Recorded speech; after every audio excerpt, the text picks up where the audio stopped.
स्वागत है आपका हमारे यूट्यूब चैनल पर। तो बहुत ही महत्वपूर्ण अपडेट निकल कर आ रही है, शिक्षकों से जुड़ी बड़ी महत्वपूर्ण अपडेट निकल कर आ रही है।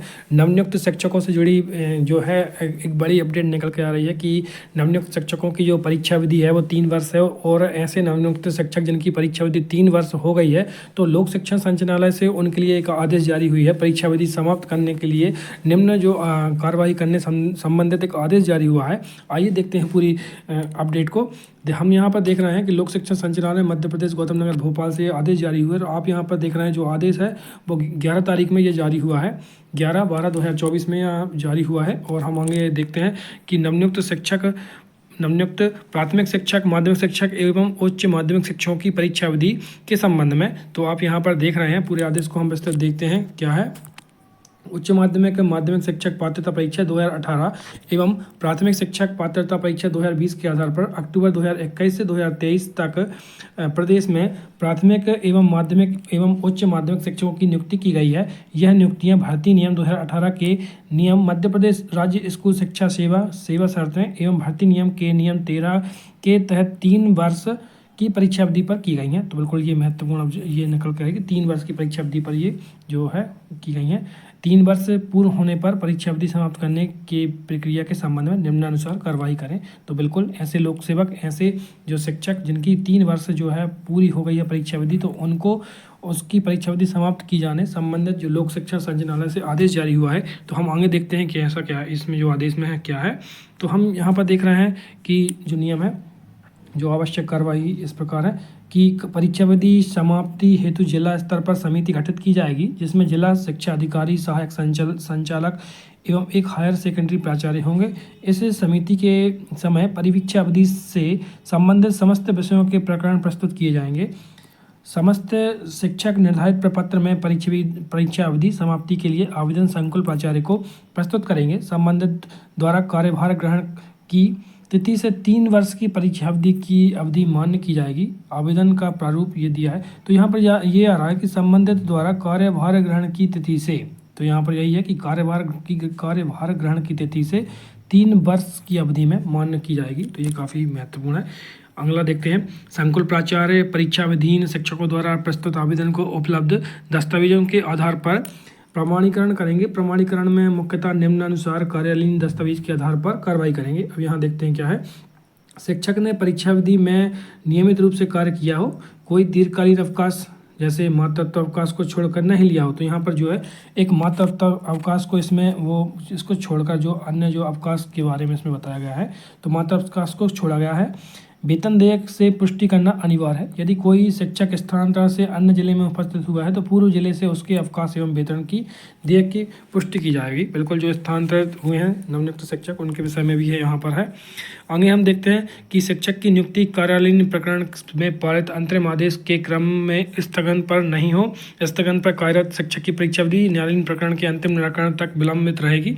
तो ये मुख्य इसमें है। अगला देखते हैं कि शिक्षक के विरुद्ध कोई शिकायत, जांच, नियुक्ति, इसमें अगला देखते हैं शिक्षक के विरुद्ध कोई शिकायत, जांच, नियुक्ति संबंधित कोई न्यायालयीन प्रकरण लंबित ना हो। नवनियुक्त शिक्षक की परीक्षा अवधि में गोपनीय चित्रावली संतोषजनक हो।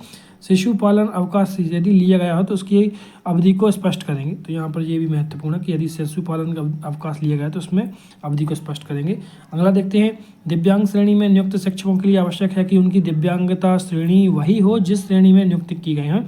यदि दिव्यांगता 40% एवं स्थायी हो तो इस संबंध में संचालय से जारी निर्देशों के कम जो है निर्देशों के क्रम में, यहाँ पर है निर्देशों के क्रम में दिव्यांग श्रेणी में नियुक्त शिक्षकों की दिव्यांगता परीक्षण उपरांत प्राप्त रिपोर्टों के आधार पर दिव्यांगता श्रेणी प्रतिशत स्थायी अस्थायी संबंध में पूर्णतः जो है संतुष्ट होने पर ही इस श्रेणी के शिक्षकों की परीक्षा अवधि समाप्ति संबंधित कार्रवाई की जाए।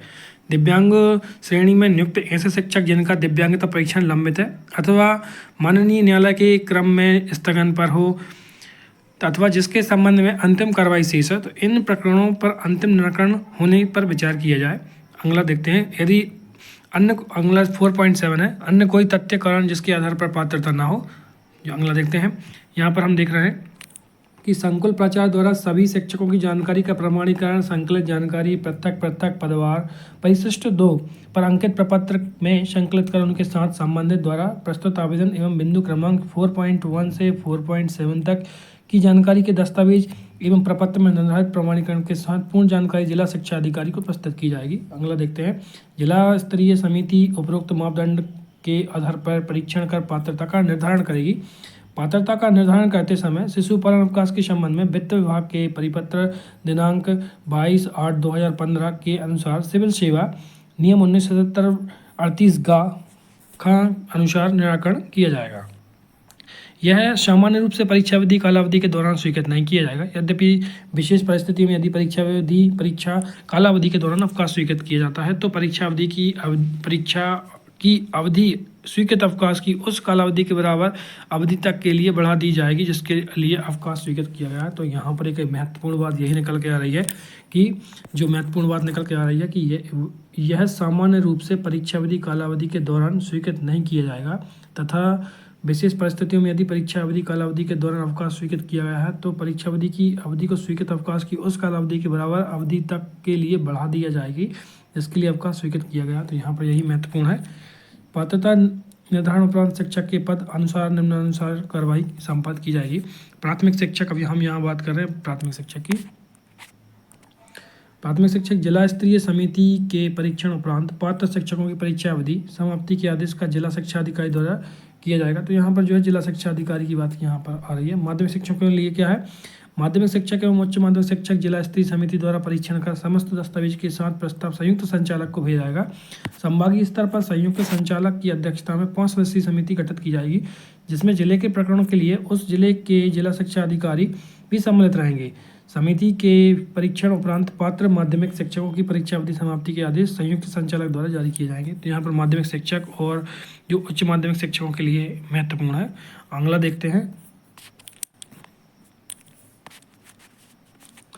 पैरा 8.2 अनुसार परीक्षण उपरांत संयुक्त संचालक द्वारा उच्च माध्यमिक शिक्षक की परीक्षा अवधि समाप्ति हेतु संचालक स्तर पर प्रस्ताव प्रेषित किया जाएगा। संचालना स्तर पर परीक्षण कर परीक्षा विधि समाप्ति के आदेश जारी किए जाएंगे। मध्य प्रदेश राज्य स्कूल सेवा शर्तें एवं भर्ती नियम 2018 के उप नियम 13 के अनुसार 3 वर्ष की परीक्षा अवधि सफलतापूर्वक पूर्ण करने पर वेतनमान में वेतन दिया जाना प्रारंभ किया जाएगा। ये यहाँ से महत्वपूर्ण है कि जब सेवा अवधि जो है पूरी हो जाएगी तो वहाँ से पूर्ण वेतन पर वेतनमान में वेतन दिया जाएगा।